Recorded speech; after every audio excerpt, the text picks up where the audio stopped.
আজকে মূলত আমাদেরকে মূলত মাননীয় প্রধান উপদেষ্টা ডেকেছেন। তার ডাকে আজকে বিভিন্ন ধর্মের নেতৃত্বশীল ব্যক্তিবর্গ তারা এসেছেন এবং দেশের বিভিন্ন প্রান্ত থেকে সবাই আজকে সমবেত হয়েছেন। আমরা বাংলাদেশের মানুষ কেমন আছি, বিশেষ করে আমাদের অন্য ধর্মাবলম্বী যারা আছেন মুসলিম ছাড়া, তারা কেমন আছেন, তারা তাদের সেই অবস্থা ব্যক্ত করেছেন। তো আমরা লক্ষ্য করেছি যে এখানে আমাদের মধ্যে আলহামদুলিল্লাহ চমৎকার ধর্মীয় সম্প্রীতি বজায় আছে। সেটিকে সামনে আরও কীভাবে ভালোভাবে ধরে রাখা যায় সেজন্য আজকে আমরা কথা বলেছি, সবাই মন খুলে সবাই যার যার মতামত ব্যক্ত করেছেন। মাননীয় প্রধান উপদেষ্টা মহোদয় তিনি আমাদের কথাগুলো খুব মনোযোগ দিয়ে শুনেছেন এবং তিনি বলেছেন যে একটি সুন্দর সম্প্রীতির বাংলাদেশ, যে বাংলাদেশে কোনো ভয় থাকবে না, সেটি গড়বার জন্য তারা কাজ করছেন। এবং আমরা আমাদের জায়গা থেকে বলেছি যে এদেশের ওলামায়ে কেরাম, এদেশের ধর্মীয় নেতৃত্ব তারা তাদের জায়গা থেকে অত্যন্ত দায়িত্বশীল এবং দায়িত্বশীলতার কারণে কিন্তু আপনারা দেখেছেন যে আইনজীবী আলিফ হত্যাকাণ্ডের পরে সারা বাংলাদেশে মুসলমানরা অত্যন্ত ধৈর্য এবং সংযমের পরিচয় দিয়েছেন। বিগত সরকারের শেষের দিকে আপনারা দেখেছেন ফরিদপুরে দুইজন মসজিদের নির্মাণ শ্রমিককে অত্যন্ত নির্মমভাবে অন্য ধর্মাবলম্বীরা হত্যা করার পরও গোটা দেশের মুসলমানরা অত্যন্ত সংযমের পরিচয় দিয়েছেন। আমরা এটিকে যেমন সাধুবাদ জানিয়েছি, ঠিক তেমনিভাবে এটিকে ধরে রাখবার জন্য সংগ্রাম চালাচ্ছি। এখানে সিনিয়র বিভিন্ন ব্যক্তিবর্গ ছিলেন, জাতীয় মসজিদ বর্তমান কর্মের সম্মানিত খতিব ছিলেন, আন্দরকুল্লাহ শাহী মসজিদের খতিব সহ অন্যান্য ব্যক্তিবর্গ ছিলেন। প্রত্যেকেই একই সুরে কথা বলেছেন যে আমরা বাংলাদেশ গড়ে তুলতে চাই। বাংলাদেশের মানুষ যেভাবে ধর্মীয় সম্প্রীতির উজ্জ্বল উদাহরণ তৈরি করেছে, এটা পৃথিবীতে আসলেই বিরল। কোনো প্রপাগান্ডায় যেন আমরা কেউ কোনোভাবে পা না দিই এবং আমরা যেন সবাই ঐক্যবদ্ধ থাকি, সেজন্য সবাই এখানে কথা বলেছেন। মুসলিমরা ছাড়াও অন্য ধর্মাবলম্বী যে সমস্ত নেতৃবর্গ ছিলেন তারাও কথা বলেছেন। তো আমরা আশা করছি যে একটা সম্প্রীতির বাংলাদেশ যেটি ইতিমধ্যে আলহামদুলিল্লাহ আছে, সেটিকে আরও ভালো জায়গায় আমরা নিয়ে যেতে পারবো এবং পৃথিবীর কাছে উজ্জ্বল উদাহরণ হিসেবে আমরা দাঁড় করাতে পারবো। এখানে প্রত্যেকে যার যার জায়গা থেকে চেষ্টা করেছেন কথা বলার জন্য যে আমরা শান্তি সম্প্রীতি রক্ষা করবার জন্য কাজ করছি।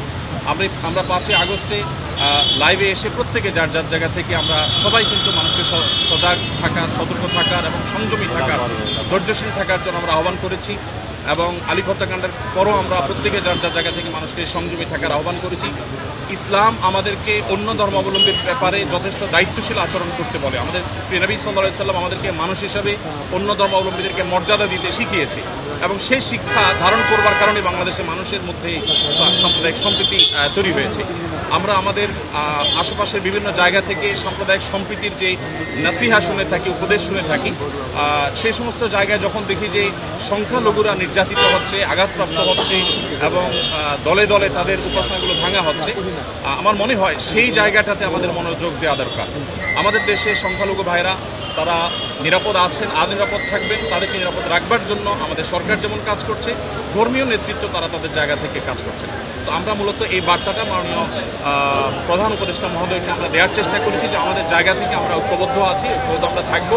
আমাদের হিন্দু, মুসলিম, খ্রিস্টান, বৌদ্ধ সবাই ভাই ভাই হয়ে আমরা এই মাটিতে আমাদের প্রিয় দেশকে এগিয়ে নিয়ে যেতে চাই। সেই জায়গা থেকে আমাদের মধ্যে কোনো প্রকার ফাটল নেই, আমাদের মধ্যে কোনো বিভেদ নেই। বিভেদ এবং ফাটল যারা দেখাবার চেষ্টা করছে তাদের সে মিথ্যা প্রপাগান্ডা যেন বিশ্ববাসী বিভ্রান্ত না হয়, আমাদের দেশের মানুষ যেন বিভ্রান্ত না হয়, আমরা সে বার্তাটি মূলত আজকে দেওয়ার চেষ্টা করছি। ধন্যবাদ।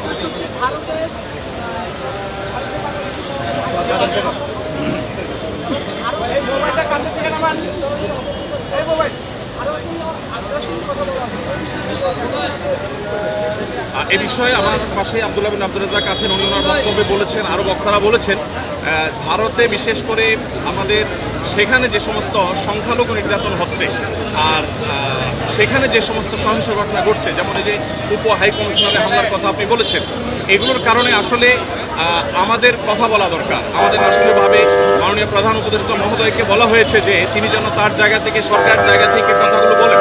আমরা যখন আমাদের কথাগুলো বলবো না, তখন আমাদের উপর আরও চেপে আসা হবে।